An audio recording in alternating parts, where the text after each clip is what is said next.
আৰ্থিকভাৱে সচ্ছল সকলো মুছলমান পুৰুষ নাৰী হজ কৰাটো ফৰজ। হজ কৰা ফৰজ হজ কুৰবানী তথা ঈদুল আজহাৰ আগত আৰম্ভ হয় আৰু ঈদুল আজহাৰ কুৰবানী কৰাৰ পাছত ফৰজ হজৰ সমাপ্তি ঘটে। কিন্তু উমৰা হজ বছৰটোৰ বিভিন্ন সময়ত কৰিব পৰা যায়। উমৰা হজৰ কোনো সময় নাই, মানে ফৰজ হজ যি সময়ত চলি থাকিব সেই সময়ত চাগে উমৰা হজ নচলে, কিন্তু ফৰজ হজ সমাপ্ত হোৱাৰ পাছত বছৰটোৰ যিকোনো সময়তে উমৰা হজ কৰিব পৰা যায়।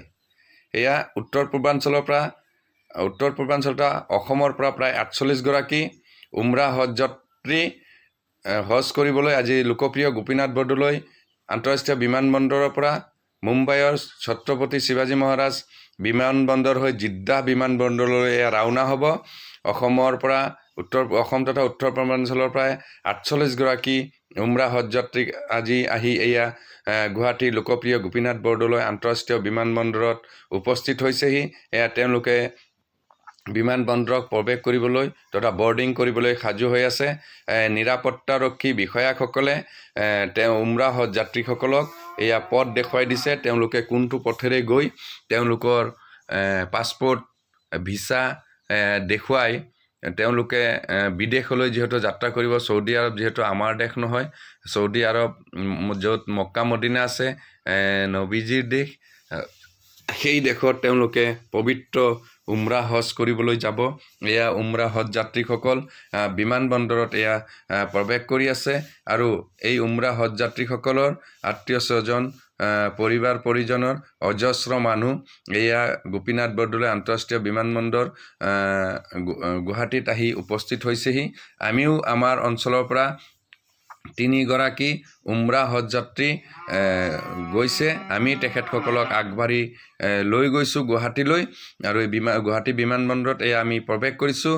আমাৰ যিহেতু এই ৪৮ গৰাকী হজ যাত্ৰীৰ পৰিয়াল পৰিজন অজস্ৰ আছে। আমাৰ এই ৩ গৰাকী হজ যাত্ৰীসকলৰ কাৰণেই যিহেতু ট্ৰেভেলাৰ আদি কৰি 10খন গাড়ী গৈছে, বাকীসকলৰ কিমান মানুহ হ'ব, সেয়েহে আজি লোকপ্ৰিয় গোপীনাথ বৰদলৈ আন্তঃৰাষ্ট্ৰীয় বিমানবন্দৰত অজস্ৰ মানুহ গোট খাইছেহি।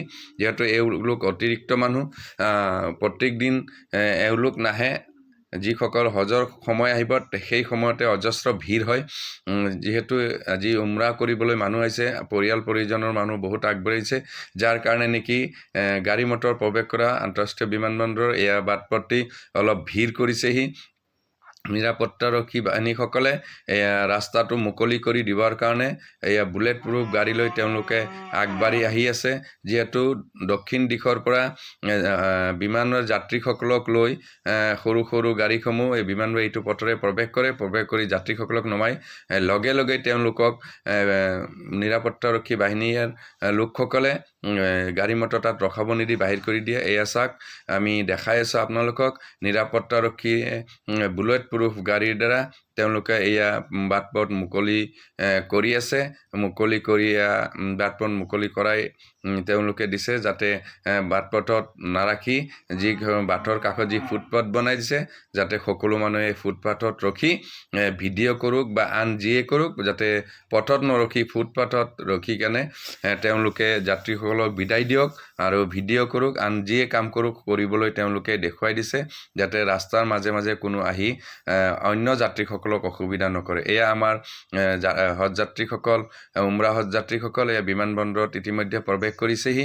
আমি তেখেতসকলক কৈছোঁ যাতে হজ যাত্ৰা বিশ্ব শান্তিৰ কাৰণে তেওঁলোকে দোৱা কৰে আৰু আমি যিসকলে গৈছোঁ আমাৰ কাৰণেও তেওঁলোকে যাতে পবিত্ৰ মক্কা মদিনাত দোৱাৰ সময়ত আমাক মনত ৰাখে। তেওঁলোকেও আমাক কথা দিছে যে আমাৰ কথাও তেওঁলোকে মনত ৰাখিব।